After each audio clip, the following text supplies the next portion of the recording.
बहुनी संत तीर्थानि दिव्य भूमि रसातले बद्री सादृश्य तीर्थाना भूतो न भविष्यते। अर्थात स्वर्ग, पृथ्वी तथा नर्क तीनों ही जगह अनेकों तीर्थ स्थान है, परंतु फिर भी बद्रीनाथ जैसा तीर्थ न कभी था और न ही कभी होगा। स्कंद पुराण में मंदिर के बारे में वर्णन करते हुए यह लिखा गया है। भगवत पुराण के अनुसार बद्रिका आश्रम में भगवान विष्णु सभी जीवित इकाइयों के उद्धार हेतु नर तथा नारायण के रूप में अनंत काल से तपस्या में लीन है। महाभारत में बद्री का उल्लेख करते हुए लिखा गया है, अनियंत्र मरला मुक्ता स्वाधर्म विधि पूर्वकात बद्री दर्शना देवो मुक्ता पुसाम करे स्थिता। अर्थात अन्य तीर्थों में तो स्वधर्म का विधि पूर्वक पालन करते हुए मृत्यु होने से ही मनुष्य की मुक्ति होती है, किंतु बद्री विशाल के दर्शन करने मात्र से ही मुक्ति उसके हाथों में आ जाती है। इसी तरह वराह पुराण के अनुसार मनुष्य कहीं से भी बद्री आश्रम का वर्णन करता रहे तो वह पुनरावर्ती वर्जित वैष्णो धाम को प्राप्त होता है। भद्राश्रम पुण्यम यत्र यत्र स्थिता स्मरेत सायति वैष्णव स्थानम पुनरावर्ती वर्जिता।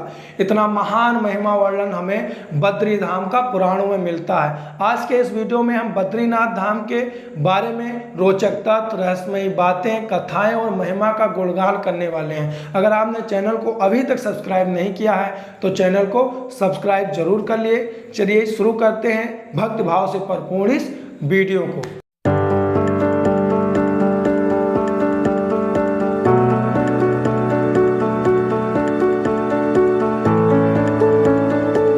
पौराणिक लोक कथाओं के अनुसार बद्रीनाथ तथा इसके आसपास का पूरा स्थान किसी समय शिव भूमि के रूप में अवस्थित था। जब गंगा नदी धरती पर अवतरित हुई तो यह 12 धाराओं में बट गई तथा इस स्थान से होकर बहने वाली धारा अलकनंदा के नाम से विख्यात हुई।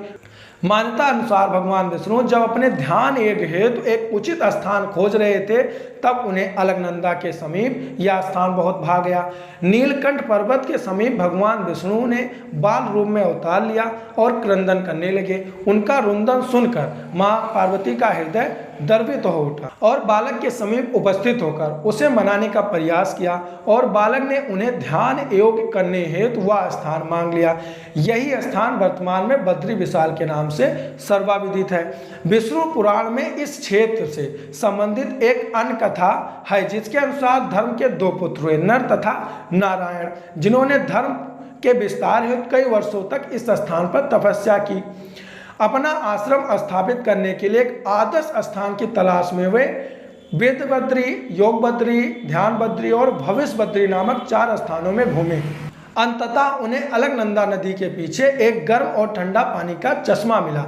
पानी का चश्मा जहाँ धरती के दरारों में से पानी स्वतः निकलता रहता है उसे हम पानी का चश्मा बोलते हैं, जिसके पास के क्षेत्र को उन्होंने बद्री विशाल नाम दिया। यह भी माना जाता है कि व्यास जी ने महाभारत इसी जगह पर लिखी थी और नर नारायण ने ही अपने अगले जन्म में अर्जुन तथा कंस के रूप में जन्म लिया था। महाभारत कालीन एक अन्य मान्यता यह भी है कि इसी स्थान पर पांडवों ने अपने पितरों का पिंडदान किया था। इसी कारण से बद्रीनाथ के ब्रह्म कपाल क्षेत्र में आज भी तीर्थयात्री अपने पितरों की आत्मा की शांति के लिए पिंडदान करते हैं।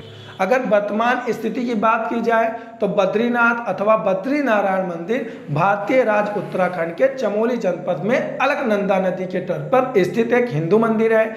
यह हिंदू देवता विष्णु को समर्पित मंदिर है और यह स्थान इस धर्म में वर्णित सर्वाधिक पवित्र स्थानों यानी 4 धामों बद्रीनाथ द्वारका गुजरात में है, जगन्नाथपुरी उड़ीसा में है, रामेश्वरम तमिलनाडु में है। चारों धामों में से यह एक प्राचीन मंदिर है जिसका निर्माण 7वीं 8वीं शताब्दी में होने का प्रमाण मिलता है। मंदिर के नाम पर ही इसके इर्द गिर्द बसे नगर को बद्रीनाथ कहा जाता है। भौगोलिक दृष्टि से यह स्थान हिमालय पर्वतमाला के ऊंचे शिखरों के मध्य गढ़वाल क्षेत्र में समुद्र तल से 3133 मीटर की ऊंचाई पर स्थित है। हिमालय के मौसम के कारण यह मंदिर वर्ष में 6 महीनों यानी अप्रैल के अंत और नवंबर के शुरुआत तक ही खुला रहता है, बाकी अवधि के लिए यह बंद रहता है। यह भारत के कुछ सबसे बेस्ट तीर्थ स्थानों में से एक है। 2012